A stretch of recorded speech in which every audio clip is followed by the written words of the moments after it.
قل يا عبادي الذين أسرفوا على أنفسهم لا تقنطوا من رحمة الله. السلام عليكم ورحمة الله وبركاته.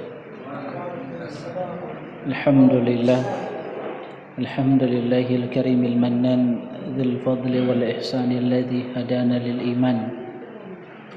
الصلاة والسلام على نبينا محمد النبي الأدنان وعلى آله وصحبه ومن تبعهم بإحسان إلى يوم الدين. يا أيها الذين آمنوا اتقوا الله حق تقاته ولا تموتن إلا وأنتم مسلمون. أما بعد، فإن أصدق الحديث كتاب الله وخير حديث محمد صلى الله عليه وسلم وشر الأمور محدثاتها فإن كل محدثة بدعة وكل بدعة ضلالة وكل ضلالة في النار. Jemaah sekalian, ikhwani wa akhwati fillah, hafizani wa hafizakumullah. Insyaallah kita akan melanjutkan kajian rutin kita dari pembahasan kitab Fikih Sirah Nabawiyah, mendulang hikmah dari perjalanan manusia terbaik Muhammad sallallahu alaihi wasallam. Dan kita masih pada pembahasan tentang hikmah atau pelajaran yang bisa kita petik dari fase dakwah pertama Nabi sallallahu alaihi wasallam, dakwah sirriyah, dakwah secara sembunyi-sembunyi. Sebagaimana yang telah kita sampaikan, ikhwani wa akhwati fillah, hafizani wa hafizakumullah, pada pertemuan sebelumnya, bahwa ketika Nabi sallallahu alaihi wasallam mendapatkan perintah dari Allah Subhanahu wa taala, turun ayat dalam surat Al-Mudaththir, qum fa'anzir wa rabbaka fakabbir wa thiyabaka fatahhir warrujza fahjur, maka Nabi sallallahu alaihi wasallam mulai berdakwah. Ini perintah dari Allah Subhanahu wa taala untuk berdakwah, menyampaikan kebenaran. Maka Nabi sallallahu alaihi wasallam memulai dakwah beliau secara sembunyi-sembunyi atau secara rahasia untuk tujuan tertentu, untuk sebuah kemaslahatan.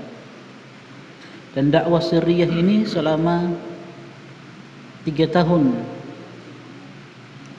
Dan dari dakwah sirriyah ini, maka Nabi sallallahu alaihi wasallam ingin membangun sebuah komunitas, sebuah kekuatan dakwah. Sebab saat itu orang-orang Quraisy masih punya kekuatan yang sangat kuat. Maka Nabi sallallahu alaihi wasallam belum memiliki kemampuan, kekuatan untuk menyampaikan dakwah ini secara terang-terangan. Kenapa? Sebagaimana yang telah kita sampaikan pada pertemuan sebelumnya, bahwa dakwah beliau sallallahu alaihi wasallam ketika itu masih lemah. Ibarat semacam tunas yang baru tumbuh. Ya. Kalau misalkan kita ingin sampaikan dakwah itu langsung terang-terangan, maka orang cabut tunas itu dan dia tidak akan berkembang. Maka Nabi SAW buat strategi, Masya Allah, dalam dakwah beliau. Dan dari dakwah sirriyah ini disebutkan oleh para ulama tafsir ada 50-60 sahabat yang beriman kepada beliau sallallahu alaihi wasallam. Dan pada pertemuan sebelumnya kita sudah sebutkan siapa wanita pertama yang beriman kepada Nabi sallallahu alaihi wasallam. Kemudian dari laki-laki siapa yang beriman kepada beliau sallallahu alaihi wasallam. Dan teman-teman sekalian, hafizani wa hafizakumullah, pada pertemuan sebelumnya kita sudah sebutkan satu hikmah yang disebutkan oleh penulis kitab tentang pelajaran yang bisa kita petik dari dakwah sirriyah, dakwah sembunyi-sembunyi atau dakwah rahasia yang dilakukan oleh Rasulullah sallallahu alaihi wasallam. Baik. Silakan. Qari, siapa membaca? Dia pakai mic. Saya tidak pakai mic.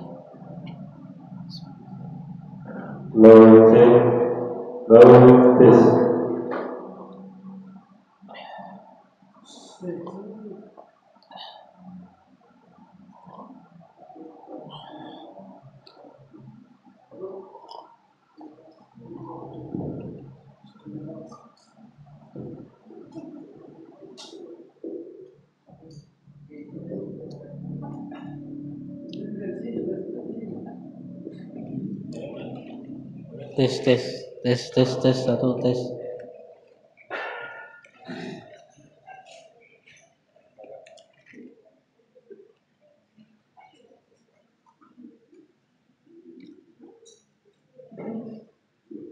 Sudah. Tes. Hah?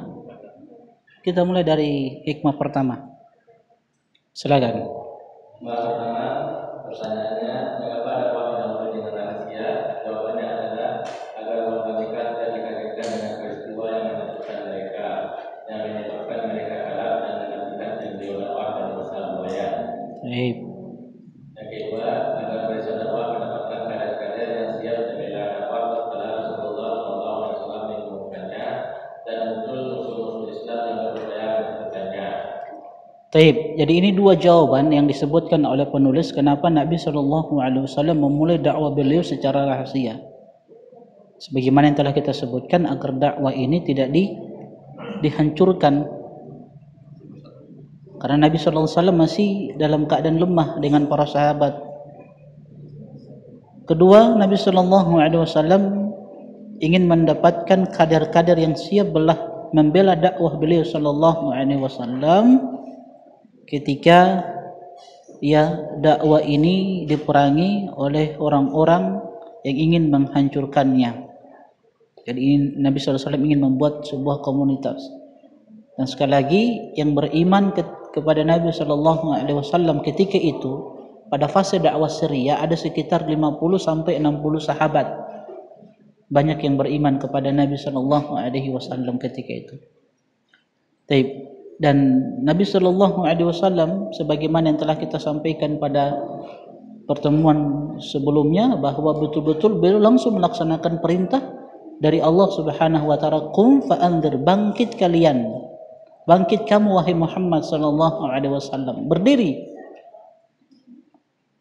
fa'anzir, dan berikan peringatan. Maka Nabi SAW langsung berdakwah.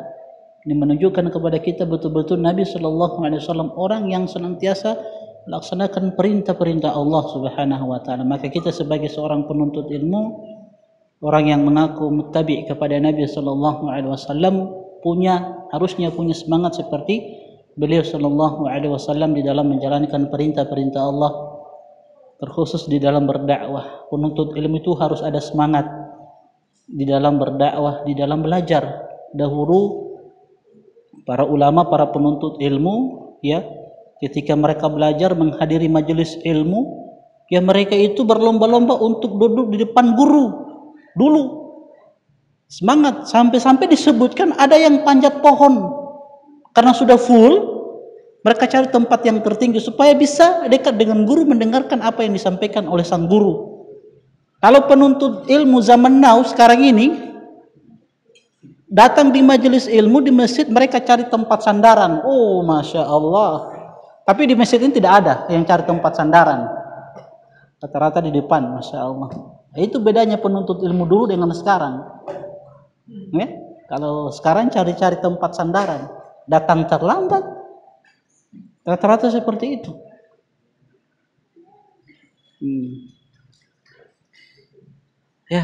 Makanya ilmu tidak berkah. Oke, lanjut. Syekh Abu Bakar Al-Jazairi berkata, tidak ada aturan yang bisa diberikan pegangan oleh mereka yang melakukan dakwah rahasia di negara-negara kaum muslimin dewasa ini.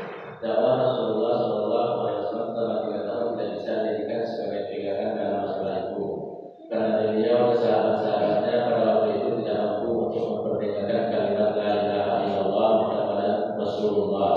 Mereka tidak diizinkan untuk melakukan sholat. Tetapi setelah barisan dakwah mereka kuat, maka dakwah akhirnya diumumkan, yaitu konsekuensinya mereka berhadapan dengan siksaan dan intimidasi sebagaimana yang dikenal di kalangan umat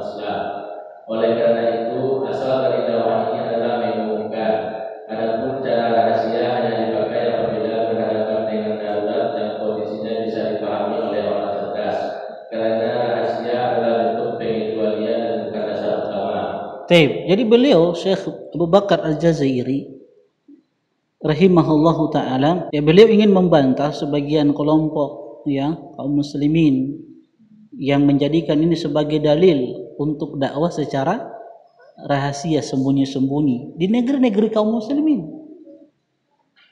Padahal ini hanya pada kondisi-kondisi tertentu saja. Ya, alhamdulillah seperti kita di Indonesia ini, di negeri yang kita cintai ini, alhamdulillah syiar-syiar Islam itu nampak jelas. Kita bisa sholat 5 waktu, tidak ada yang melarang, berdakwah dengan bebas, menuntut ilmu dengan bebas, tidak ada intimidasi, tekanan, tidak ada yang melarang kita untuk menghadiri majelis ilmu, tidak ada yang melarang kita untuk sholat berjamaah di masjid. Bahkan ya syiar-syiar kita, syiar-syiar Islam itu diatur oleh pemerintah kita, seperti puasa, haji, sholat 5 waktu, kan semuanya diatur oleh pemerintah kita. Jadi apa lagi yang mau dirahasiakan? Tidak ada lagi yang dirahasiakan di dalam dakwah ini. Ya, syiar-syiar Islam nampak, dan ini nikmat yang besar yang harus kita syukuri, sebagaimana yang kita sudah sampaikan ya pada pertemuan sebelumnya, bahwa sebagaimana perkataan Umar bin Abdul Aziz rahimahullahu taala, "Idza ra'aita qauman yatanajawna fi amri dinihim." Kalau engkau melihat ada satu kelompok yang dakwah mereka itu mengajak orang untuk belajar secara rahasia, sembunyi-sembunyi, ya, fa'lam, ketahuilah bahwa dakwah mereka itu dibangun di atas kesesatan. Jadi di zaman ini, di era kita ini, khususnya di negeri yang kita cintai ini, tidak ada yang kita sembunyikan dari dakwah ini. Semuanya jelas ya. Alhamdulillah agama kita jelas, dakwah salafiyah ini jelas, tidak ada yang disembunyikan, yang disampaikan Al-Quran dan Sunnah Nabi SAW yang dipahami dengan pemahaman generasi yang terbaik, sahabat tabi'in dan atba'ut tabi'in, serta orang-orang yang mengikuti mereka dengan petunjuk. Yang hak kita sampaikan hak, yang batil kita sampaikan kebatilan, ya, bid'ah, sunnah kita sampaikan itu, surga neraka kita sampaikan, poligami kita sampaikan, jangan ada yang disembunyikan, semua jelas ya, insyaallah. Oke, next. Jadi sekarang ini kalau antum dapati ada satu kelompok yang sembunyi-sembunyi dakwanya, ya, maka jangan ragu antum ya, itu sesat, itu sesat. Kita alhamdulillah dakwah salafiyah jelas, ini ada live streaming, ada live streaming, jelas pakai pengeras suara, tidak ada yang disembunyikan. Rujukan-rujukan kitab yang kita pakai jelas semua, ya, tidak ada ilmu yang kita sembunyikan. Kalau ada seorang guru yang antum ingin belajar darinya, lalu dia katakan ada ilmu yang anak tidak bisa ajarkan sama antum harus ketahui itu dukun itu, jangan ragu antum. Oke, next. Berdasarkan penjelasan di atas, kita mengambil beberapa pelajaran, di antaranya yang pertama, Allah tidak membebani seseorang kecuali sesuai kemampuannya. Maka apabila ada perintah untuk melakukan amaliyah dakwah, lakukanlah sesuai dengan kemampuan dan segera bagaimana sampai benar. Jadi ketika ada perintah untuk berdakwah, perintah untuk menjalankan ya apa yang dibawa oleh Nabi kita Muhammad sallallahu alaihi wasallam, maka laksanakan sesuai dengan kemampuan kita. Terkhusus yang berkaitan dengan amaliyah dakwah, sebagaimana yang telah kita sampaikan pada pertemuan sebelumnya, bahwa dakwah yang kita sampaikan ini adalah dakwah yang hak, dakwah yang mulia, dan ini adalah amalan yang terbaik. Ini merupakan jihad fi sabilillah. Maka sesuai dengan kemampuan kita, apa yang antum mampu lakukan. Kalau antum cuma bisa membagikan pamflet, sudah bagikan saja pamflet, itu dakwah antum. Kalau antum bisa bagikan, antum bisa mengedit video, edit video, bagikan potongan-potongan video yang bermanfaat, antum bagikan, itu dakwah antum. Kalau antum bisa hanya mengajak orang, ajak teman, ajak saudara, sudah lakukan itu. Yang penting itu ada sesuatu yang antum berikan untuk agama Allah Subhanahu wa ta'ala. Tentunya sesuai dengan jalan yang benar, manhaj yang benar. Jadi berdakwah sesuai dengan kemampuan. Balighu ani walau ayah. Itu kan, sampaikan dariku, kata Nabi sallallahu alaihi wasallam, walaupun satu ayat. Ini ayat hadis yang antum sudah pelajari dari majelis ilmu, itu antum sampaikan sebatas apa yang antum ketahui, jangan berlebihan. Baik, next. Kedua, tidak tergesa-gesa untuk memetik hasil, karena Rasulullah Shallallahu Alaihi Wasallam sebagai orang yang diperintahkan untuk memikul kewajiban dakwah ini, karena sangat mencintai dakwah, antusias dan responsif saat berambisi agar manusia menerima dakwahnya. Seharusnya beliau mengajak siapa saja yang dia temui di dalam atau yang ditemuinya di Ka'bah ataupun dalam perkumpulan. Namun ternyata dia tidak menceritakan dakwah itu kecuali kepada orang-orang tertentu. Beliau menahan diri menanti masa berdakwah secara terbuka tiba yang akan mampu memberikan hasil yang lebih dan cepat, menunggu waktu yang tepat. Baik, terus baca terus. Baca. Seorang dai mesti mengetahui bahwa setiap manusia memiliki sisi fitrah dan kebaikan. Itu dipahami berdasarkan hadis Rasulullah SAW. Setiap anak manusia dilahirkan lahir dalam keadaan fitrah. Namun fitrah itu tertutupi oleh dosa dan noda untuk bisa sampai kepada fitrah itu. Perlu menanti dan kesabaran. Baik. Jadi teman-teman sekalian, hafizani wa hafizakumullah, di dalam dakwah itu tidak boleh kita tergesa-gesa untuk memetik hasil dakwah, enggak boleh. Dakwah itu butuh perjuangan, dakwah itu butuh kesabaran. Lihat Nabi SAW, dakwah beliau selama 23 tahun lamanya, dakwah siri 3 tahun. Beliau bersabar. Ya, tidak lain tujuannya untuk apa? Bagaimana dakwah ini tersampaikan kepada manusia. Ya, jadi tidak boleh tergesa-gesa di dalam dakwah. Dan Nabi SAW mengajak siapapun yang beliau temui, ya, di perkumpulan-perkumpulan, di pasar-pasar.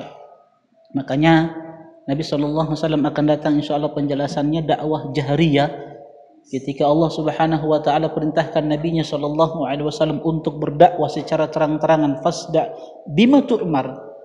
Wahai Muhammad SAW, sekarang saatnya engkau sampaikan kebenaran ini secara terang-terangan. Fasda bima tu'mar, ya, sampaikan kebenaran itu kepada mereka secara terang-terangan, sampaikan. Maka Nabi SAW mendatangi pasar-pasar. Nabi katakan, ya ayuhan nas, qulu la ilaha illallah tuflihu, wahai sekalian manusia, katakanlah la ilaha illallah, maka kalian akan beruntung, ya, kalian akan mendapatkan kemenangan, kalian akan bahagia dunia dan akhirat. Sebab tauhid sebagaimana kita sampaikan pada pertemuan-pertemuan sebelumnya dan pada pembahasan kitab tauhid yang antum dapatkan dari, ya, ustaz kita Ustaz Hamdi hafizahullah taala, begitu juga pembahasan akidah usulul tsalasa dari Ustaz Abu Sofyan, bahwa tauhid ini adalah perkara yang sangat penting, perkara yang ini akan menguatkan kaum muslimin. Dan sebaliknya kesyirikan adalah perkara yang menjadikan kaum muslimin lemah, hina. Bahkan kita tahu bersama kekuatan kaum muslimin saat ini tidak lain kecuali hanya pada tauhid. Tauhidkan Allah Subhanahu wa taala, maka kemenangan itu akan kita dapatkan. Nabi SAW ketika berdakwahnya menyampaikan tauhid terang-terangan, walaupun mendapatkan pertentangan, perlawanan dari pamannya sendiri, Abu Lahab kan. Nabi SAW ketika berdakwah di pasar-pasar menyampaikan kebenaran, pamannya ini Abu Lahab, ini pamannya, orang terdekat, harusnya menolong Nabi SAW. Dia katakan apa? Ini adalah sobi. Nabi tidak dikatakan orang-orang yang pendusta, penyihir, tidak. Tapi dikatakan sobi. Apa itu sobi? Sobi itu orang yang meninggalkan tradisi nenek moyang, supaya orang-orang meninggalkan apa yang disampaikan oleh Nabi SAW. Ya. Maka beliau bersabar selama 3 tahun. Akhirnya ada 50 sampai 60 sahabat radhiyallahu taala anhum ajma'in yang siap membela dakwah Rasulullah sallallahu alaihi wasallam. Baik. Dan Nabi sallallahu alaihi wasallam memulai dakwanya dari orang-orang yang terdekat, sahabat-sahabat sebagaimana yang telah kita sampaikan pada pertemuan sebelumnya, orang-orang yang dekat dengan Nabi sallallahu alaihi wasallam dari teman-temannya, dan orang-orang yang memang Nabi sallallahu alaihi wasallam lihat ini adalah orang-orang yang memang mau menerima kebenaran. Kan ada orang-orang yang memang kalau kita lihat, oh dia ini siap untuk menerima kebenaran. Kan ada orang-orang seperti itu, yang fitrahnya itu masih belum terkontaminasi dengan, terkotori dengan perkara-perkara syubhat. Ya, maksudnya fitrah itu dia cenderung kepada kebenaran, mudah untuk menerima kebenaran.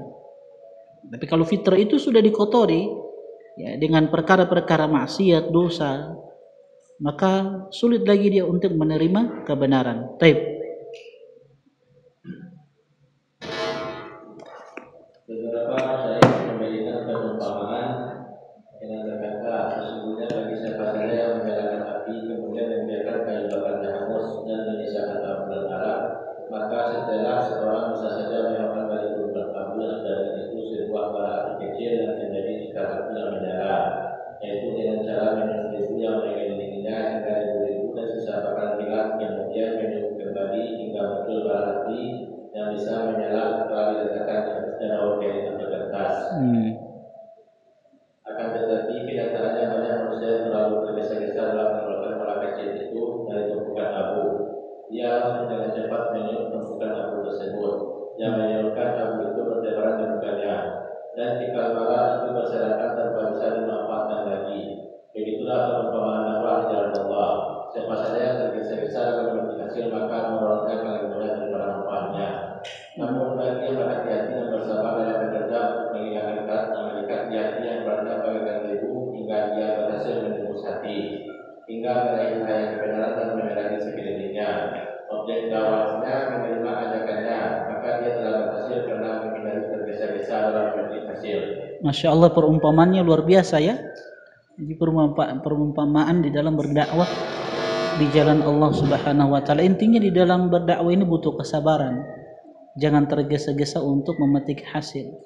Yang dilihat dari kita itu proses bukan hasilnya. Yang penting kita istiqomah berjalan di atas kebenaran sesuai dengan apa yang dituntunkan oleh Nabi sallallahu alaihi wasallam di jalan generasi yang terbaik. Ya, adapun hasilnya maka itu urusan Allah Subhanahu wa taala. Yang penting prosesnya. Bagaimana semangat kita, istiqomah kita di dalam mendakwakan kebenaran ini. Ya, yang penting istiqomah. Istiqomah itu penting teman-teman sekalian. Baik. Jadi ini juga pelajaran bagi teman-teman yang baru belajar, yang baru semangat mengenal sunnah-sunnah Nabi sallallahu alaihi wasallam, berdakwah di rumah, di keluarga dia, terkhusus berdakwah untuk orang tuanya, keluarganya, om tantenya, saudara-saudaranya. Maka butuh apa? Butuh kesabaran. Jangan tergesa-gesa.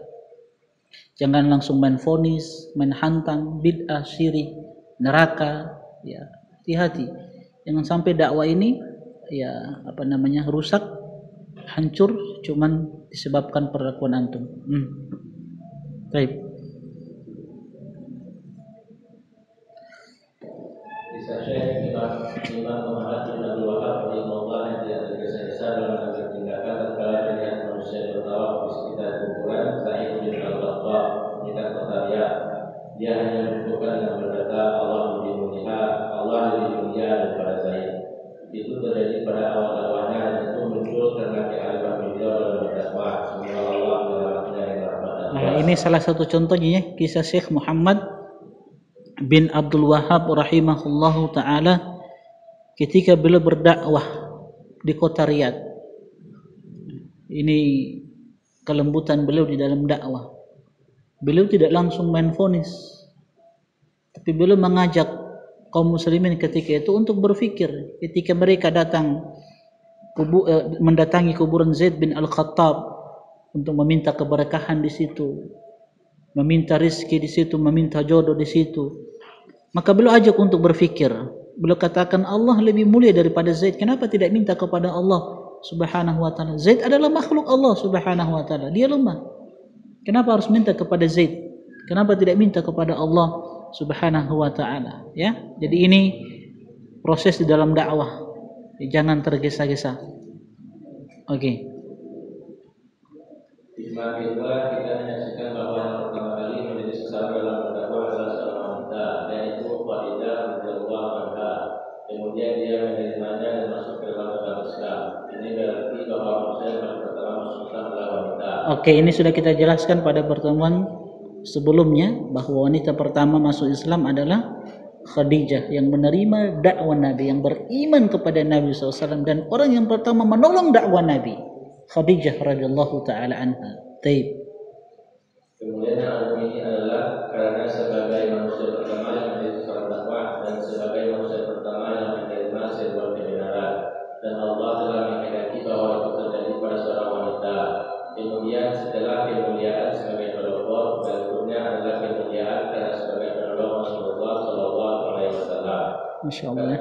Terus. Karena manusia pertama yang menolong Rasulullah SAW adalah Khadijah radhiyallahu anha, tatkala dia menghibur dan menenangkan hati beliau dari apa yang terjadi di gua. Dia membawanya ke anak pamannya Warqah bin Nawfal. Ada kemuliaan berikutnya bagi wanita dalam Islam, yaitu keutamaan mati syahid dan Allah. Karena manusia pertama yang meninggal dan Allah adalah Sumayyah binti Khayyat, ibunda Ammar radhiyallahu anha. Karena keimanannya dia disiksa hingga mati di tangan Rasulullah Abu Jahal. Dia dicatat sebagai manusia pertama yang mati syahid dalam agama Islam. Masya Allah, ya.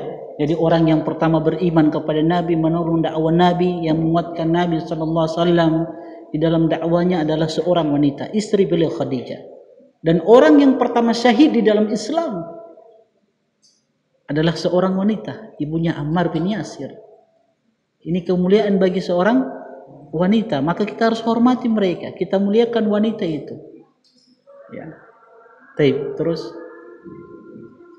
Kemudian apa yang tersisa untuk kaum laki-laki setelah itu? Apakah setelah itu kita masih saja terpengaruh dengan ungkapan bahwa agama Islam adalah agama yang tidak menghargai wanita, sementara kaum wanita lah yang paling pertama diajak masuk Islam? Bukankah dengan memulai dari wanita menunjukkan keutamaan wanita itu sendiri? Bukankah orang pertama yang menjadi mukmin adalah wanita, menunjukkan kemuliaan itu bagi kaum wanita? Selain itu mengukuhkan bahwa memang wanita pantas untuk didahulukan. Jadi wanita mulia karena ia adalah manusia pertama yang diajak, yang pertama menerima, dan yang pertama menolong. Kemudian dimuliakan dengan keberadaannya sebagai manusia pertama yang bertemu Allah karena agama ini. Insya Allah. Semua itu sangat cukup untuk menjadi bukti bahwa agama Islam sangat menjunjung tinggi harkat dan martabat wanita, dan sebagai bantahan atas nama pendapat bahwa Islam menzalimi wanita dengan diskriminasi gender. Baik. Ini sudah cukup, ya. Orang yang pertama beriman dan orang yang pertama mati syahid di dalam Islam adalah seorang wanita. Ini menunjukkan bahwasanya Islam agama yang memuliakan dan menghormati seorang wanita. Kalau kita melihat dalil-dalil dari Al-Quran dan sunnah-sunnah Nabi SAW, kita akan dapati Islam ini menjunjung tinggi wanita, martabat wanita. Jadi bantahan kepada orang-orang yang mengatakan bahwasanya Islam itu ya menghinakan Islam. Padahal justru kita yang memuliakan Islam. Ya, kita muliakan Islam. Islam melarang wanita Islam melarang seorang wanita untuk melakukan safar sendirian. Itu sebenarnya pemuliaan kepada mereka. Kenapa wanita dilarang untuk pergi safar sendirian? Karena wanita lemah. Kedua, jangan sampai ada orang-orang yang ingin mengganggu dan menyakiti dia, kan? Maka harus ada seorang laki-laki yang siap untuk membela dan menjaga dia. Seperti itu. Ketika seorang wanita menjadi seorang ibu di dalam Islam dimuliakan. Bahkan ketika ada seorang sahabat yang datang kepada Nabi SAW bertanya, ya siapakah manusia yang berhak untuk mendapatkan kebaikan kita? Apa kata Nabi? Ummuk. Kemudian siapa lagi ya Rasulullah? Ummuk. Ibumu. Kemudian siapa lagi ya Rasulullah? Ummuk. Ibumu 3 kali. Kemudian bapakmu. Tidak, 3 kali Nabi SAW. Ini menunjukkan betul-betul Islam memberikan ya penghormatan kepada seorang wanita. Ketika dia menjadi seorang istri, apa kata Nabi sallallahu alaihi wasallam? Khairukum li ahlikum wa ana khairukum li ahli. Sebaik-baik kalian itu adalah orang yang paling baik pada istrinya, keluarganya, dan aku yang lebih baik di antara kalian kepada keluargaku. Dan Allah katakan wa'ashiruhunna bil ma'ruf. Kata Allah, wahai suami-suami, gauli mereka dengan ma'ruf, dengan cara yang baik. Tidak boleh menyakiti mereka, tidak boleh memukul mereka, ya, tidak boleh menghinakan mereka. Ini kan dilarang di dalam Islam, dilarang oleh Nabi sallallahu alaihi wasallam. Wala tadribil wajah. Nabi katakan kalau ada permasalahan dengan istri antum, jangan sesekali antum pukul wajahnya. Dilarang oleh Nabi sallallahu alaihi wasallam. Bahkan Allah perintahkan untuk menggauli mereka dengan cara yang baik. Ya, Masya Allah ya. Makanya wanita-wanita, perempuan-perempuan yang menikahi seorang muslim yang baik agamanya, baik akhlaknya, insya Allah dia akan mendapatkan kebahagiaan. Karena dia akan senantiasa dijaga, dilindungi, disayangi. Ya, suami yang baik tidak akan menyakiti istri. Kan begitu, dia akan ajarkan istri itu dengan pendidikan yang baik. Sebab itu tanggung jawab ku anfusakum wa ahlikum nara. Jagalah diri kalian dan keluarga kalian dari api neraka. Naam, terus. Hikmah ketiga, keseriusan Abu Bakar radhiyallahu anhu dalam berdakwah. Abu Bakar As-Siddiq radhiyallahu anhu dari kalangan termasuk 5 orang yang tergolong 10 sahabat yang diberi kabar gembira sebagai ahli surga. Yang sebagaimana yang telah kami sebutkan, dia adalah seorang diri tapi gesit dalam mengajak ke jalan dakwah. Dialah manusia pertama yang mengajak ke jalan dakwah dari umat Muhammad sallallahu alaihi wasallam. Hal yang menunjukkan bahwa satu jiwa bisa berbuat banyak. Itulah yang dikenal dengan dakwah fardiyah atau dakwah personal yang bahkan dilalaikan oleh banyak manusia. Landasan dan awal dari sebuah dakwah adalah dakwah fardiyah, dan cara itu tidak melibatkan, hanya memanfaatkan metode pertemuan, ziarah dan kunjungan, yaitu seseorang bisa dapat komunikasi secara pribadi dan mendiskusikan agama dan bicara dengan santai dan komunikatif, memberi dan menerima masukan, jauh dari pengaruh-pengaruh atau rintangan-rintangan lain. Itulah dakwah fardiyah yang bisa dilakukan oleh anak kecil maupun dewasa, laki-laki maupun perempuan, bisa dilakukan di rumah ataupun di jalan, di pertokoan ataupun tempat menjual roti, di sarana transportasi ataupun di lapangan terbang, melalui surat ataupun pesawat telepon. Baik. Ini pentingnya kita dakwah fardiyah. Kita ambil dari kisah sahabat Abu Bakar. Dari beliau ada beberapa sahabat yang masuk Islam, beriman kepada Nabi sallallahu alaihi wasallam. 5 dari 10 yang dikabarkan oleh Nabi sallallahu alaihi wasallam masuk ke dalam surga. Insyaallah kita lanjut setelah azan dikumandangkan.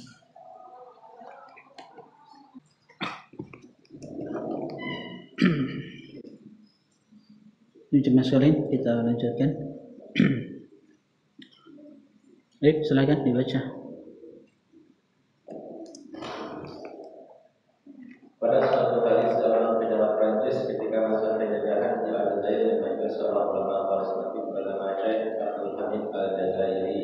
Dia berkata kepadanya, ada 2 pilihan bagi kamu, yaitu kamu tanggalkan pemikiran-pemikiran yang kamu adakan kepada murid-murid kamu, atau saya kirim tentara-tentara untuk menutup masjid yang kamu jadikan tempat untuk melayani mereka dengan semangat perlawanan terhadap kami.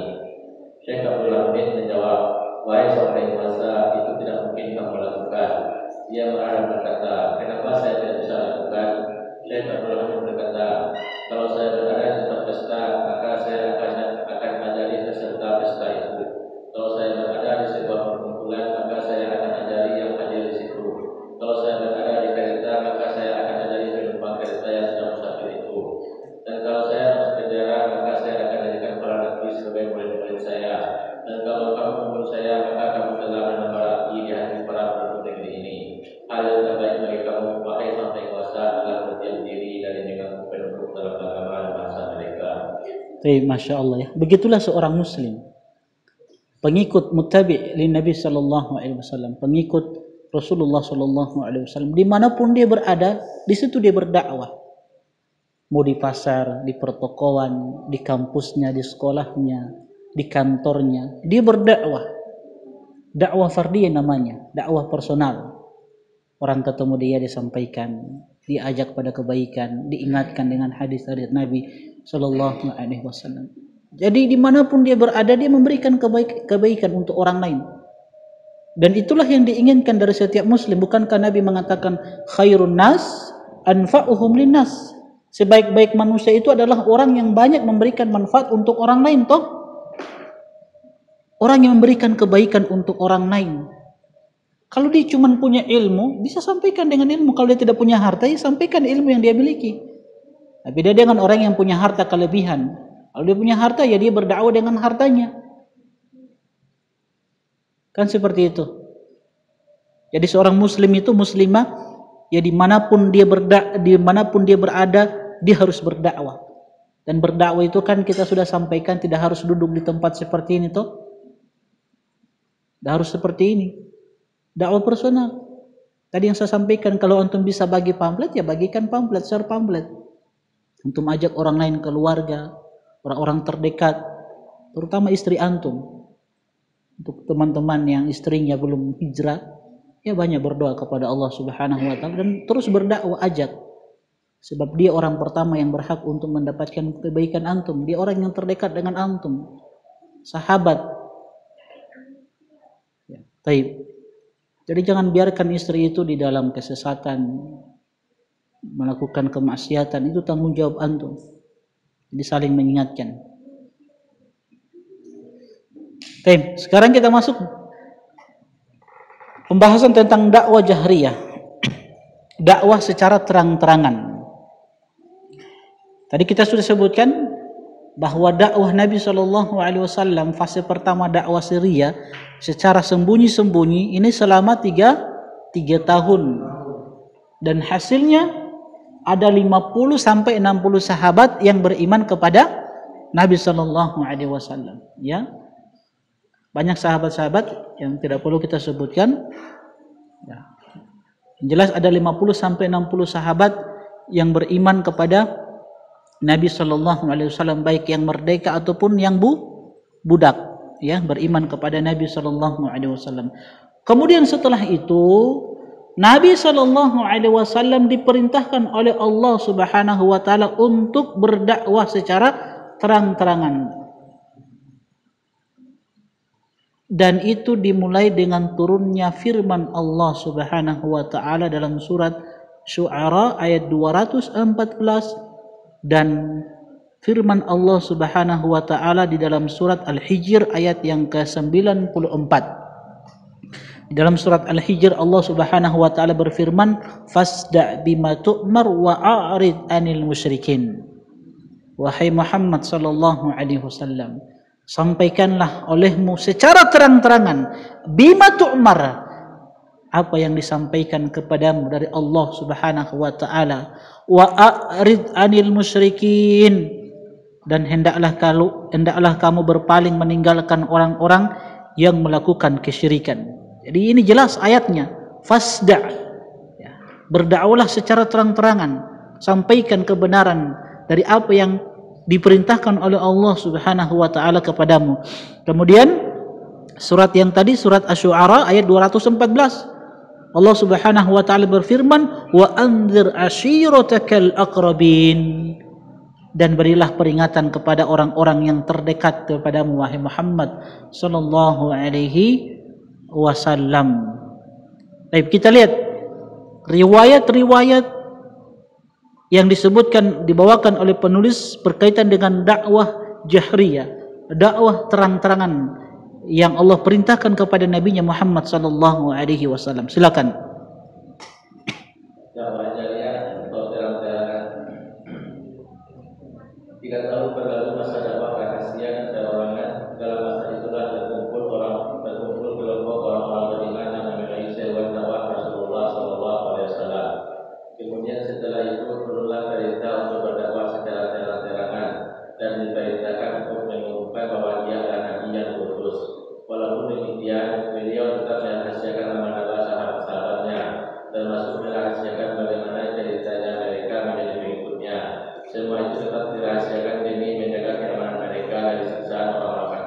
Iya. Jadi saat itu ada seorang yang bernama Amr bin Abasa As-Sulami radhiyallahu taala anhu.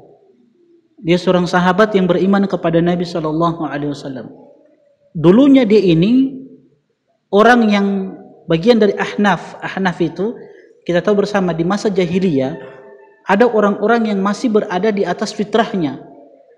Artinya orang-orang yang tidak melakukan kesyirikan. Di antaranya siapa? Waraqah bin Naufal. Nah, salah satunya ini Amr bin Abasa As-Sulami radhiyallahu taala anhu. Dia tinggalnya di luar Mekah. Tapi orangnya tidak melakukan kesyirikan. Ya, jadi ada beberapa orang, di antaranya Waraqah yang kita sebutkan, Waraqah bin Naufal. Ini orang-orang yang di masa jahiliyah tidak melakukan kesyirikan. Nah, Amr bin Abasa As-Sulami radhiyallahu taala anhu, ketika beliau mendengarkan di Mekah ada orang sosok yang itu menyampaikan berita-berita tentang ajakan untuk mentauhidkan Allah Subhanahu wa taala. Jadi Amr bin Abasa As-Sulami radhiyallahu taala anhu, dia katakan, "Kuntu wa ana fil jahiliyah adzunnu anna an-nasa 'ala dhalalah." Dulu dia katakan, aku mengira semua manusia itu di atas kesesatan. Ketika itu ya, Nabi SAW belum berdakwah. Jadi dia melihat semua manusia itu di atas kesesatan. Cuman dia berada di atas fitrahnya. Dia tidak menyembah patung-patung. Itu yang kita sampaikan. Hadis Nabi SAW, kullu mauludin yuladu alal fitrah. Setiap anak dilahirkan itu dalam keadaan fitrah. Fitrah itu maksudnya dia cenderung untuk menerima kebenaran. Dalam keadaan Islam, setiap anak dilahirkan itu dalam keadaan Islam. Jadi istilahnya, jadi ini juga bantahan bagi orang-orang yang katanya kalau tidak mau anak yang tidak mau di beat, ya katanya tidak di beat ya. Katanya beat itu pengislaman seorang anak katanya. Padahal tidak seperti itu. Ya, padahal anak itu setiap dilahirkan dalam keadaan Islam, sudah Islam, dia tidak perlu kasih Islam lagi, sudah Islam. Cuman orang tuanya fa abawahu yuhawidanihi au yumajisanihi au yunasiranihi. Hanya orang tua yang menjadikan dia Yahudi, Nasrani dan Majusi, tapi asalnya dia itu dilahirkan di atas fitrah dalam keadaan Islam. Jadi tidak perlu diislamkan. Kecuali orang tua yang sudah jadikan dia Yahudi, Nasrani, Majusi, ketika dia dewasa baru diislamkan. Jelas ya? Kalau orang tuanya Islam, alhamdulillah. Nah, jadi siapa? Amr bin Abasa As-Sulami radhiyallahu taala anhu, dia mengatakan bahwa dulu aku melihat manusia itu di atas kesesatan. Sampai beliau katakan, ya aku mendengar ada seseorang yang menyampaikan berita-berita yang dia melihat bahwasanya dakwah orang ini sebagaimana keyakinan dia. Jadi orang-orang Arab dulu itu ketika sebenarnya dakwah Nabi itu waktu dakwah Syria, orang-orang Quraisy sudah tahu sebenarnya. Sudah tahu Nabi SAW ya itu mengajak orang-orang untuk tidak menyembah berhala. Orang-orang Quraisy sudah tahu sebenarnya. Buktinya Bilal ketika itu dilihat melaksanakan sholat, cuman mereka biarkan. Karena apa? Karena Nabi belum terang-terangan menyampaikan kebenaran untuk meninggalkan berhala-berhala. Ya, jadi mereka biarkan itu. Penentangan itu muncul ketika Nabi sudah terang-terangan di dalam berdakwah. Ketika sudah beliau katakan, nanti kita akan sebutkan riwayat, setelah datang perintah ini fasda' bima tu'mar wa 'arid 'anil musyrikin, maka Nabi SAW menaiki Bukit Sofa. Di situ beliau sampaikan kebenaran. Nah, siapa? Amr bin Abasa As-Sulami radhiyallahu taala anhu, dia datang kepada Nabi SAW.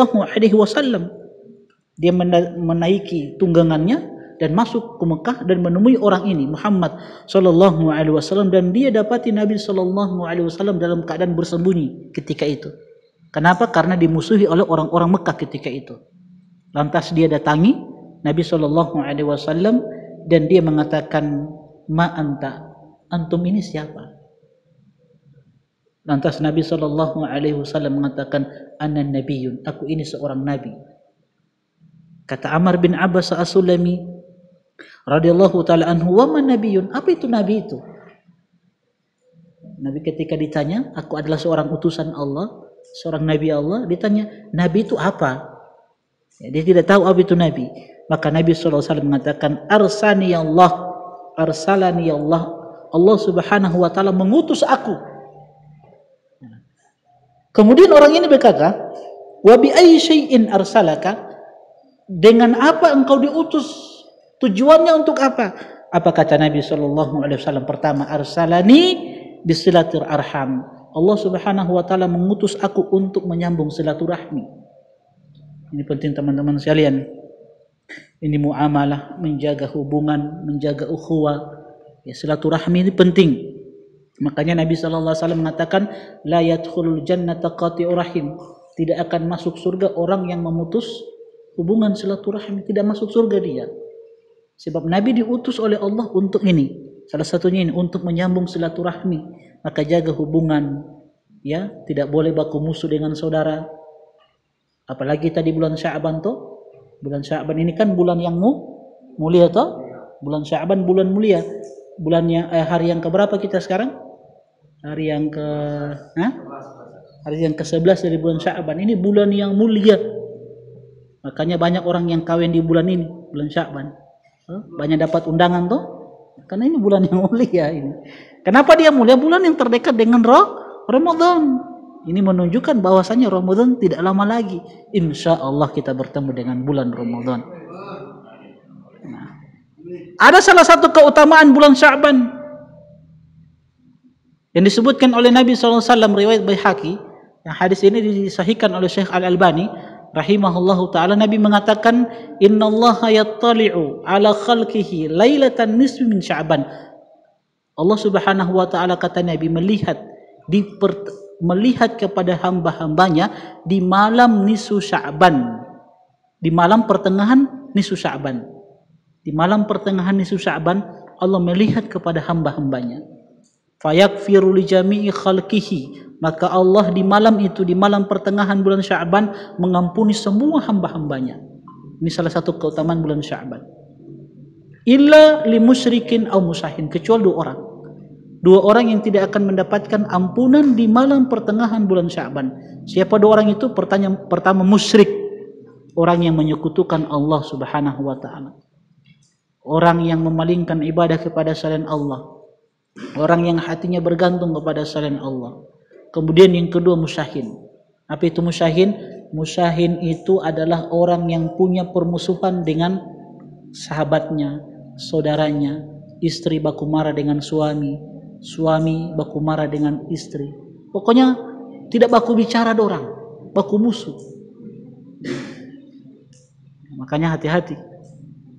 Ini dua orang yang tidak akan mendapatkan ampunan. Atau musyahin itu, kata para ulama kita, adalah orang-orang yang membenci sunnah-sunnah Nabi SAW dari kalangan ahlu bid'ah. Itulah musyahin yang tidak akan mendapatkan ampunan dari Allah Subhanahu wa ta'ala.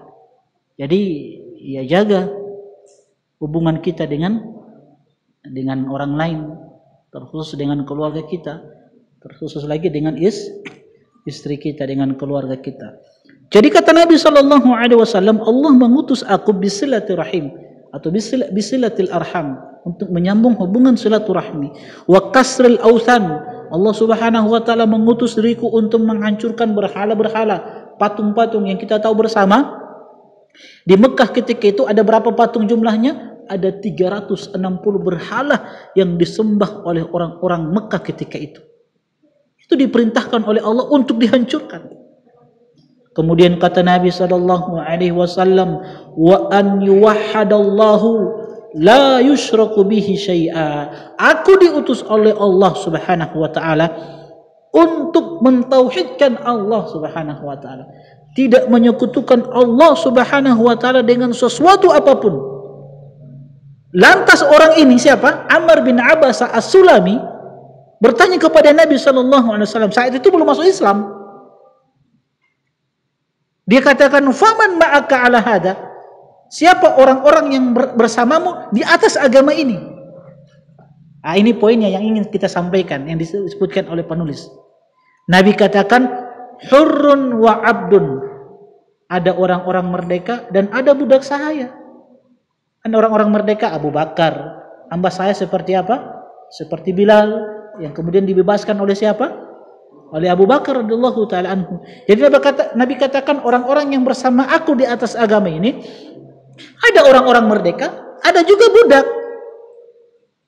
Lantas orang ini Amr bin Abbas as-Sulami mengatakan, wa ma'ahu yawma idzin Abu Bakrin wa Bilalun mimman amana bihi. Orang-orang yang bersama Nabi ketika itu Abu Bakar, Bilal dan orang-orang yang beriman kepada Nabi sallallahu alaihi wasallam.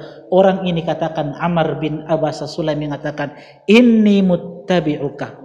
Sesungguhnya aku ingin mengikuti engkau wahai Muhammad. Tapi Nabi katakan, innaka la tastati'u dzalika yaumaka hadza. Nabi katakan sesungguhnya engkau tidak bisa ikuti aku. Engkau tidak mampu. Ala taru hali wa halan nas. Bukankah engkau melihat keadaanku seperti apa saat ini dengan orang-orang yang beriman kepadaku? Nabi melihat, memandang orang ini Amr bin Abbas as-Sulami belum mampu untuk mengikuti Nabi sallallahu alaihi wasallam. Karena saat itu kan dakwah Nabi sallallahu alaihi wasallam masih lemah. Makanya Nabi katakan, irji ila ahlik. Kalau begitu antum pulang dulu ke keluargamu. Sudah diam-diam saja di keluargamu. Fa idza sami'ta bi qad dhahartu fa'tini. Tapi kalau antum dengar ya dakwah ini sudah diberikan kemenangan oleh Allah Subhanahu wa taala, Islam ini sudah menyebar, silakan engkau datang kepadaku. Maka Amr bin Abbas as-Sulami pun pulang. Nah, nanti peristiwa ketika Nabi SAW hijrah ke kota Madinah, dan beliau dengar Nabi SAW sudah hijrah ke kota Madinah dan kekuatan kaum muslimin ketika itu sudah kuat, maka Amr bin Abbas as-Sulami itu pergi hijrah ke kota Madinah, pergi menemui Nabi SAW, dan disitulah dia beriman kepada Nabi SAW. Ini kisah siapa? Amr bin Abbas as-Sulami. Tapi poinnya yang kita ingin sampaikan, ketika Amr bin Abbas as-Sulami bertanya kepada Nabi, "Waman ma'aka ala hadza?" Siapa saja orang yang bersamamu wahai Muhammad di atas agama ini? Nabi tidak sebutkan satu persatu. Nabi cuma katakan apa? Hurrun wa abdun. Ada orang-orang merdeka, ada budak-budak yang beriman kepadaku. Kenapa Nabi tidak sebutkan satu persatu? Sebab Nabi kan belum kenal orang ini siapa ini. Jangan sampai orang-orang mata-mata yang ya Ini kan dakwah syariah kan, masih dakwah sembunyi-sembunyi. Ya jangan sampai ini intel yang mencari tahu bagaimana dakwah Nabi Sallallahu Alaihi Wasallam. Jadi kalau dikabarkan semuanya, apalagi yang beriman kepada Nabi kan ada juga yang budak. Kalau ditahu sama tuannya, nanti kan disiksa sama tuannya. Makanya Nabi cukup katakan hurrun wa abdun. Nah, ini salah satu strategi Nabi Sallallahu Alaihi Wasallam. Nabi tidak sebutkan satu persatu karena Nabi belum kenal siapa orang ini. Ya, seperti itu. Baik. Oke. Ayat yang pertama diturunkan mengisi dakwah dengan cadangan agama Allah Taala, wa anzir ashirataka al-aqrabin, dan berilah peringatan kepada kerabat-kerabatmu terdekat. Ya, berdasarkan ayat ini maka Nabi SAW memulai fase dakwah apa? Jahriyah, dakwah secara terang-terangan. Oke. Dari Aisyah radhiyallahu anha berkata, setelah ayat dan berikanlah peringatan kepada kerabat-kerabatmu, Rasulullah sallallahu alaihi wasallam merespon dengan berkata, wahai Fatimah binti Muhammad, wahai Safiyah binti Abdul Muthalib, wahai Bani Abdul Muthalib, saya tidak bisa menyelamatkan kalian dari azab Allah, dan mintalah kalau kalian inginkan apa saja dari harta saya. Dari Abu Hurairah radhiyallahu anhu berkata, setelah ayat ini turun, berikanlah peringatan terhadap kerabat dekatmu, Rasulullah sallallahu alaihi wasallam memberi Quraisy yang menyebabkan semua berkumpul. Dia mengajak secara khusus dan umum. Dia berkata, wahai Bani Ka'ab bin Lu'ay, selamatkanlah diri kalian dari neraka. Wahai Bani Murrah bin Farah, selamatkanlah diri kalian dari neraka. Wahai Bani Abdul Jam, selamatkanlah diri kalian dari neraka. Wahai Bani Abdul Manaf, selamatkanlah diri kalian dari neraka. Wahai Bani Abu Hashim, selamatkanlah diri kalian dari neraka. Wahai Bani Abdul Muthalib, selamatkanlah diri kalian dari neraka.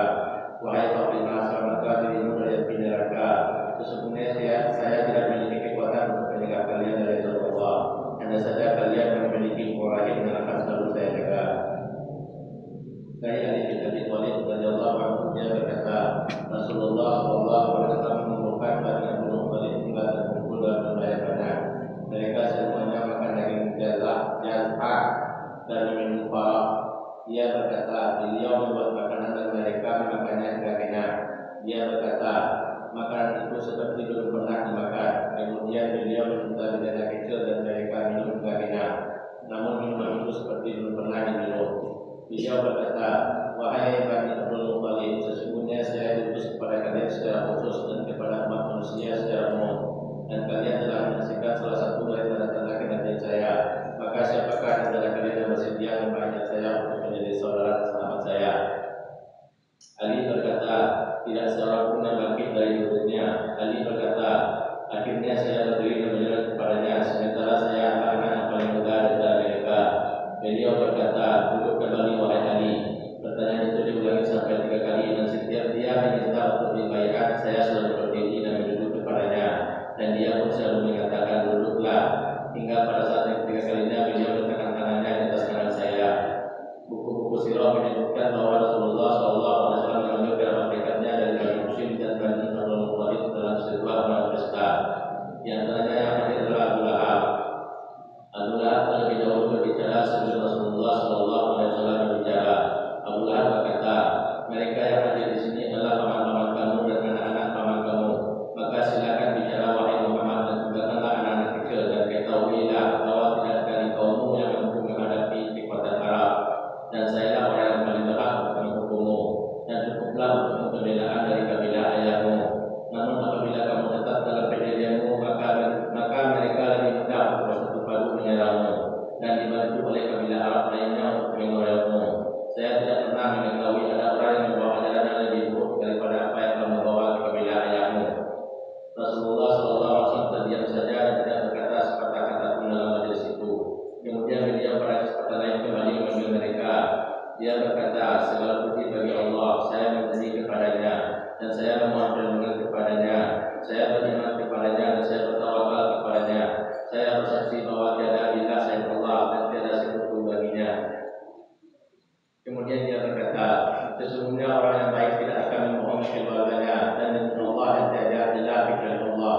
Sesungguhnya saya adalah Rasulullah yang diutus kepada kalian secara khusus dan kepada manusia secara umum. Demi Allah, suatu saat kalian pasti mati seperti kalian tidur, dan kalian pasti dibangkitkan seperti kalian bangun dari tidur, dan kalian akan dihisab terhadap apa yang kalian lakukan.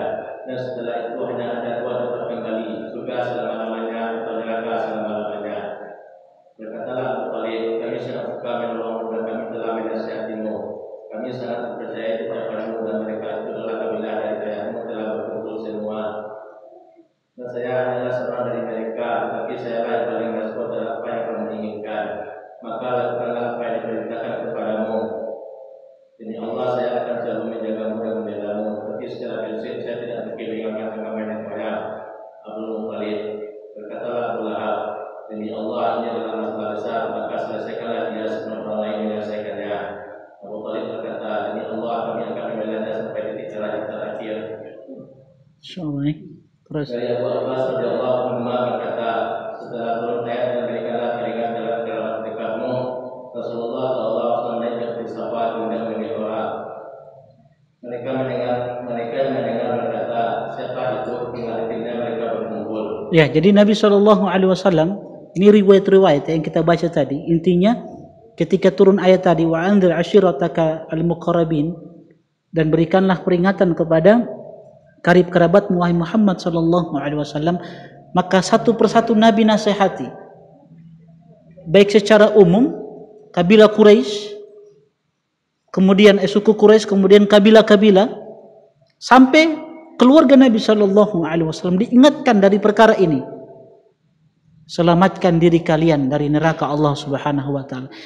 Jadi mereka orang-orang Arab ketika mendengarkan ada orang yang tidak menyembah berhala-berhala, jadi mereka biasa-biasa saja. Mereka tidak tentang karena tidak membahayakan mereka. Cuma pada saat Nabi SAW sudah ingatkan tentang neraka, ini mengancam mereka ini. Nanti kita akan sebutkan insya Allah 3 alasan, 3 sebab kenapa orang-orang Quraisy, padahal Quraisy ini kan dari suku mereka, suku Nabi SAW, ini kan masih satu suku dengan Nabi SAW. Bahkan orang-orang terdekat dengan Nabi SAW, kenapa mereka tidak beriman dengan apa yang dibawa oleh Nabi SAW? Nanti insya Allah kita akan sebutkan. Jadi Nabi SAW menaiki Bukit Sofa. Antum tahu Bukit Sofa toh? Tahu Bukit Sofa? Siapa sahabatnya Sofa? Marwah. Ya. Ini kan bukit yang tinggi, bukit yang dipakai oleh orang-orang Arab untuk menyampaikan berita, sesuatu yang penting. Kebiasaan orang-orang Arab itu kalau ada sesuatu yang penting, makanya kalau antum naik Bukit Sofa yang pergi umroh haji, nanti kan antum melihat kan Ka'bah itu kan di bawah kan? Ya. Jadi orang-orang kalau ingin sampaikan sesuatu, berita penting, ya mereka menaiki Bukit Sofa dan mereka mengatakan, ya sobaha, ya sobaha, ya sobaha. Ini tradisi orang-orang Arab ketika itu. Jadi mereka buka baju, kalau mau sampaikan berita, mereka buka baju, kemudian mereka tuangkan pasir di kepala, dan mereka mengatakan, ya sobaha, ya sobaha. Itu panggilan orang-orang Arab. Jadi kalau ada yang mengatakan ya sobaha, dia buka baju dan dia tuangkan tuangkan pasir di kepalanya, berarti ada sesuatu yang penting yang ingin disampaikan. Nabi lakukan. Nabi katakan ya sobaha. Tapi Nabi tidak melakukan tradisi mereka dengan buka baju, kemudian menuangkan pasir di kepala. Nabi selisih itu. Ini juga memberikan pelajaran teman-teman sekalian bahwa Islam itu juga tidak membangun tradisi. Artinya kalau ada tradisi-tradisi yang tidak menyelisihi Islam, maka dipelihara, dijaga. Salah satunya ini kan, ya sobaha, ya sobaha. Yang Nabi selisihi itu buka baju dan menyiramkan pasir di kepala. Itu yang diselisihi oleh Nabi Sallallahu Alaihi Wasallam. Di sobaha. Lantas Nabi menyampaikan, nah itu, silakan. Apa yang disampaikan oleh Nabi? Baik.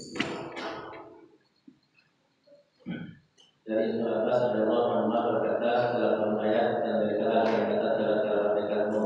Rasulullah sallallahu alaihi wasallam naik ke Bukit Safa dan menuju orang. Mereka yang mendengar berkata, siapa itu? Hingga akhirnya mereka berkumpul.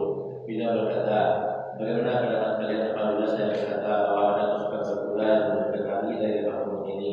Apakah kalian percaya kepada saya? Mereka berkata, belum pernah kami mendengar atau melihat kamu berbohong. Lihat Nabi awali dengan ini. Nabi mau uji dulu mereka ini. Ya. Nabi sampaikan bagaimana pendapat kalian kalau ada pasukan berkuda di balik bukit ini siap menyerang kalian. Apakah kalian benarkan aku? Mereka katakan, ma jarabna alaika illa sidqa. Kami tidak pernah melihat engkau berbohong. Kami melihat engkau itu kecuali orang yang apa? Yang jujur. Kami percaya kepadamu karena Nabi kan amanah. Orang-orang kan titip harta sama beliau. Nabi coba dulu seperti itu. Kemudian pada saat itu beliau berkata, saya akan bukan diutus untuk kalian sebelum datangnya secara pribadi. Abu Lahab berkata, celaka kamu wahai Muhammad, apakah hanya untuk ini kamu kumpulkan kami? Kemudian turunlah ayat dan tiada Abi Lahab wa Tab. Makanya Nabi SAW mengatakan, fa inni nadhirun lakum baina yaday azabin. Sesungguhnya aku ini adalah peringatan untuk kalian, ya, dari apa yang kalian akan dapatkan siksaan neraka Allah Subhanahu wa taala. Ketika disampaikan ini, maka yang memberikan komentar pertama siapa? Pamannya sendiri, Abu Lahab. Harusnya kan namanya keluarga paman, harusnya dia yang bela kan? Membela dakwah kan? Harusnya seperti itu. Nah, ini juga pelajaran bagi kita teman-teman sekalian bahwa hidayah itu di tangan Allah Subhanahu wa taala. Dia memberikan hidayah kepada orang-orang yang dikehendaki dan dia yang menyesatkan orang-orang yang dia dikehendaki. Ya, Nabi SAW tidak bisa memberikan hidayah kepada pamannya. Bahkan Allah turunkan surat Al-Masad. Tabbat yada Abi Lahab wa tabba. Celaka kedua tangan Abu Lahab. Kenapa? Karena saat itu Abu Lahab menunjuk-nunjuk Muhammad SAW. Celaka kamu. Tabban laka sairul yaum. Jadi celaka kamu Muhammad. Sairul yaum itu sepanjang hari maksudnya. Celaka. Ditunjuk-tunjuk Nabi SAW. Maka Allah katakan tabbat yada Abi Lahab. Celaka kedua tangan Abu Lahab wa tabba, dan Abu Lahab juga celaka. Dan ini mujizat. Mujizat kepada Nabi SAW. Artinya apa? Abu Lahab itu, ya Abu Lahab di awal-awal dakwah Nabi, ini kan dakwah jahriyah toh, masih di awal-awal dakwah ini. Dan ini mukjizat Al-Quran yang harus kita imani. Allah sudah vonis Abu Lahab di dalam neraka. Ini masih di awal-awal dakwah. Dan betul sampai dia mati tidak beriman kepada Nabi Shallallahu Alaihi Wasallam. Kalau sekiranya Abu Lahab mau, dia bisa, kalau dia ingin supaya orang-orang Quraisy bisa mendustakan Muhammad Shallallahu Alaihi Wasallam, mudah bagi dia. Ini kan sudah turun ayat. Tabat yada Abi Lahabi wa tab. Jadi Allah sudah vonis bahwa Abu Lahab di dalam neraka. Kalau dia bisa mau ingin orang-orang Quraisy mendustakan Nabi, dia bisa katakan aku beriman kepada Muhammad. Tahu begitu, kalau dia bisa pura-pura masuk Islam, dia katakan ana beriman kepada Muhammad. Kalau dia katakan seperti itu, apa konsekuensinya? Batal ayat ini kan? Berarti Nabi berdusta. Ini bukan turun dari Allah Subhanahu wa taala. Dan ternyata betul. Abu Lahab tidak pernah berdusta. Dia tidak katakan aku beriman kepada Nabi. Bahkan sampai dia wafat, dia menentang dakwah Nabi. Sampai dia wafat, Allah tidak kasih hidayah, dia tidak kasih beriman kepada Nabi sallallahu alaihi wasallam. Ini mukjizat Al-Qur'an. Ya, baik. Terus baca. Ibnu Qayyim rahimahullah berkata, Rasulullah sallallahu alaihi wasallam berdakwah secara rahasia selama 3 tahun. Kemudian diberikan kepadanya wasbah bima tu'maru wa a'rid 'anil musyrikin inna kafainaka al-mustahzi'in. Maka sampaikanlah olehmu secara terang-terangan segala apa yang diperintahkan kepadamu, dan berpalinglah dari orang-orang yang musyrik. Sesungguhnya kami memelihara kamu daripada kejahatan orang-orang yang memperolok-olokkan kamu. Quran Surat Al-Hijr ayat 94-95. Oleh karena itu beliau mengumumkan dakwahnya pada saat itu. Kaumnya pula yang memulai perlawanan dan permusuhan secara terang-terangan, dan rintangan serta tantangan semakin bertambah atasnya atas Islam. Ya, bahkan penentangan itu datang dari keluarga terdekat Nabi Sallallahu Alaihi Wasallam. Makanya beliau ingatkan satu-satu. Bahkan Fatimah sendiri diingatkan oleh Nabi Sallallahu Alaihi Wasallam.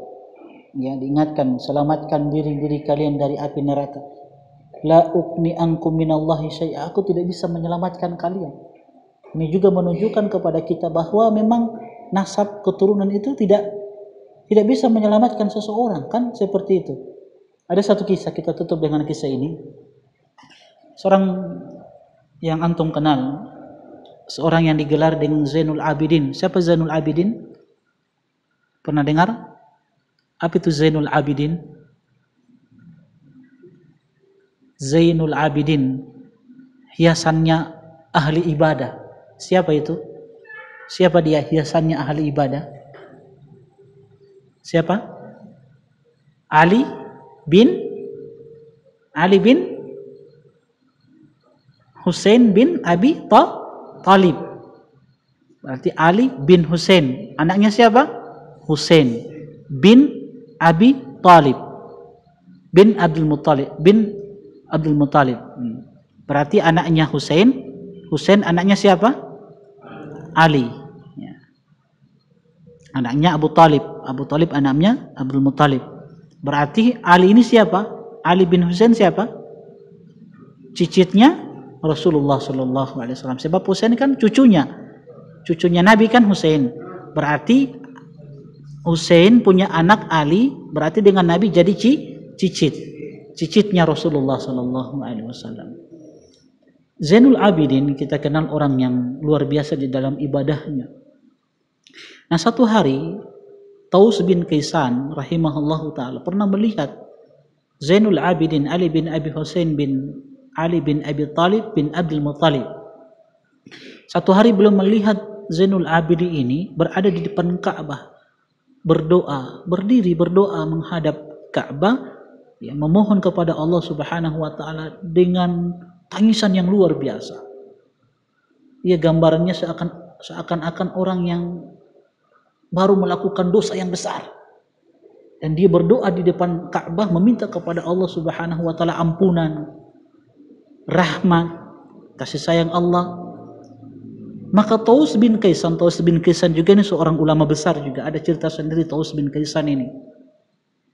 Beliau katakan kepada cicitnya Rasulullah Shallallahu Alaihi Wasallam, aku melihat engkau ini punya 3 keutamaan.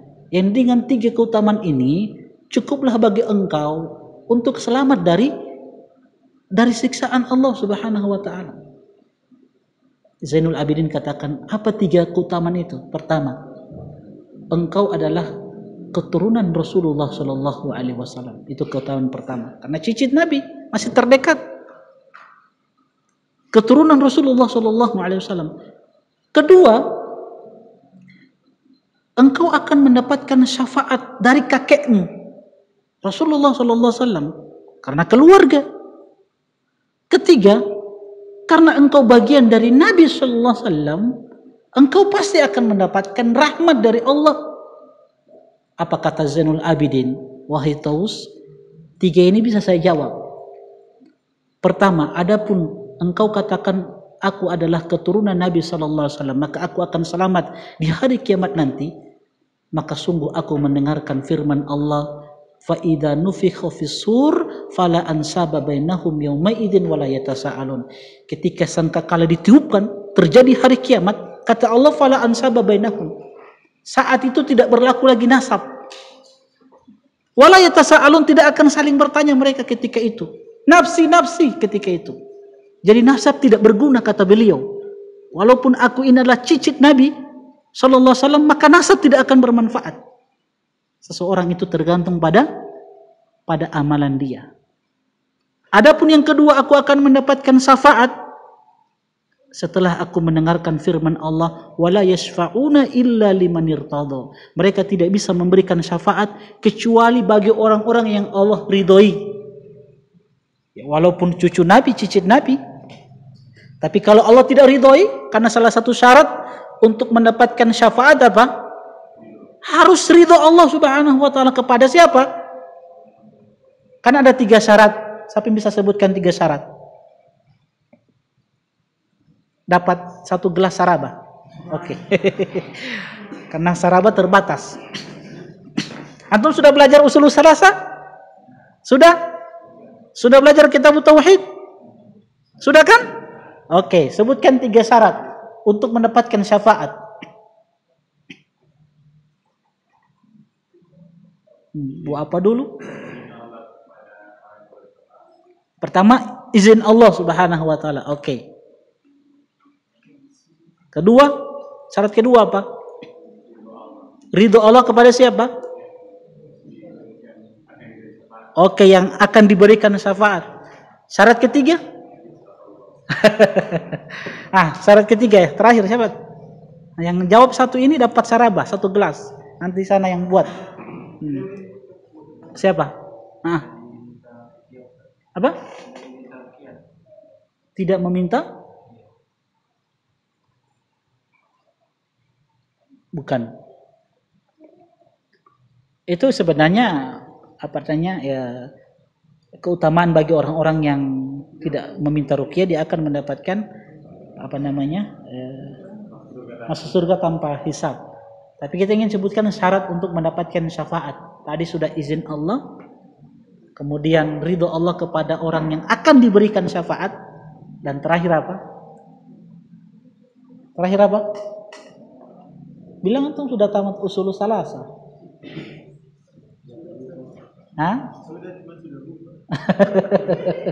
Batangkis.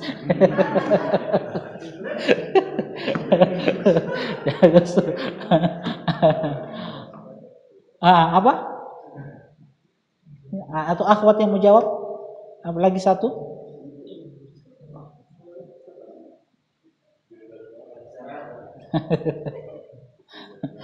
Apa 1?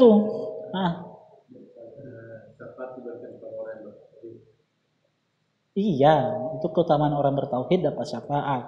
Tapi ada syaratnya, Tom. Ada syaratnya. Tadi sudah disebutkan 2, tinggal 1 saja. Apa 1? Ridha Allah kepada siapa? Pemberi syafaat. Harus ada izin, ridha Allah kepada yang diberikan syafaat, dan ridha Allah kepada si pemberi syafaat. Karena yang memberi syafaat kan selain Nabi siapa?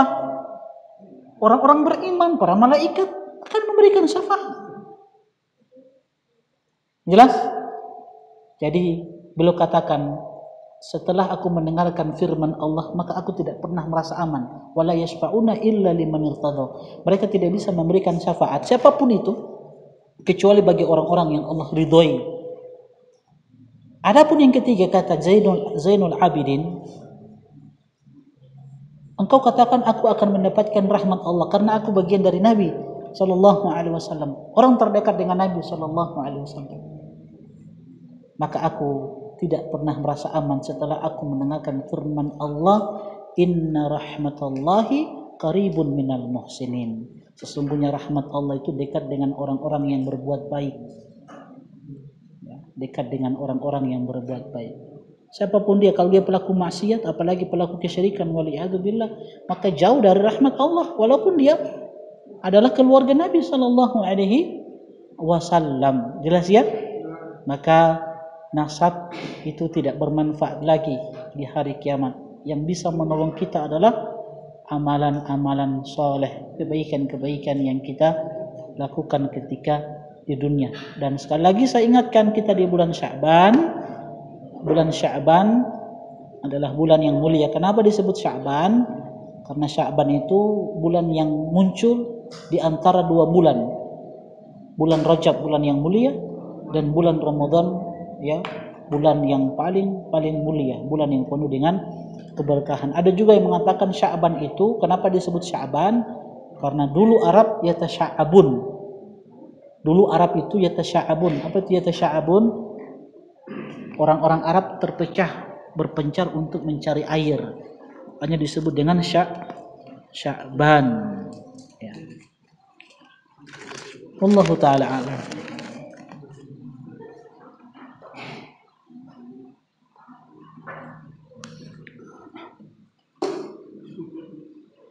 Bismillahirrahmanirrahim. Assalamualaikum Ustaz. Waalaikumsalam warahmatullahi wabarakatuh. Bagaimana hukumnya memutus hubungan dengan teman yang ahli maksiat karena hijrah dan tak ingin terjerumus kembali ke dalam kemaksiatan? Jazakallah khairan. Wassalamualaikum. Tapi teman-teman sekalian, na'am, Nabi SAW menyebutkan almar'u ala dini khalilihi falyanzur ahadukum man yakhalil.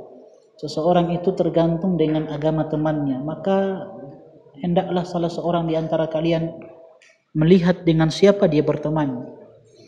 Jadi memang Nabi SAW memberikan motivasi kepada kita untuk memilih teman. Dan sebaik-baik teman adalah teman yang senantiasa mengingatkan kita kepada kebaikan. Teman yang kalau kita jatuh kepada kesalahan diingatkan. Itu sebaik-baik teman. Kalau kita dalam keadaan sedih, kita dihibur. Ya, itu sebaik-baik teman. Dalam keadaan sedih kita dihibur, dalam keadaan susah kita dibantu. Dilihat keadaan kita masih jomblo, dia bantu, dia carikan akhwat. Kalau perlu adiknya diberikan. Nah, itu sebaik-baik teman itu, Masya Allah. Nah, bagaimana dengan teman yang ahlu maksiat? Kita katakan teman yang ahlu maksiat, kita memang tidak boleh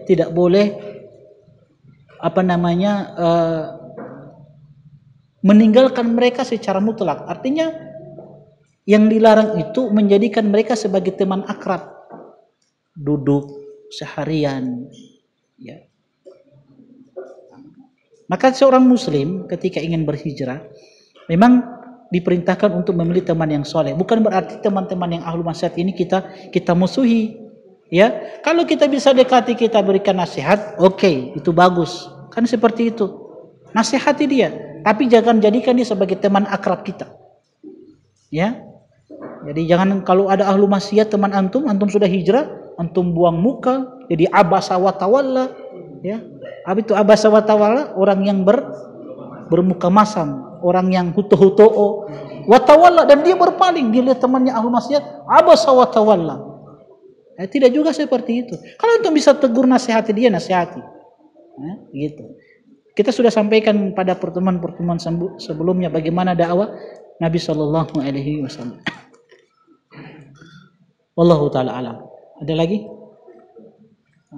Ada pertemuan bukan di sini di pembahasan kitab tauhid ada pertanyaan yang bagus kemarin, Masya Allah. Dia tanya, tapi pertanyaan dari akhwat, apa hukumnya mencintai seorang ikhwan yang sudah beristri secara diam-diam, secara rahasia? Jadi secara rahasia, mungkin setelah dia dengar dakwah Syria ini. Nah, ada pertanyaan seperti itu ya. Tapi di kajian kemarin. Apa hukumnya itu? Mencintai seorang ikhwan yang sudah beristri secara diam-diam, secara rahasia. Apa hukumnya? Hah? Apa hukumnya? Hah?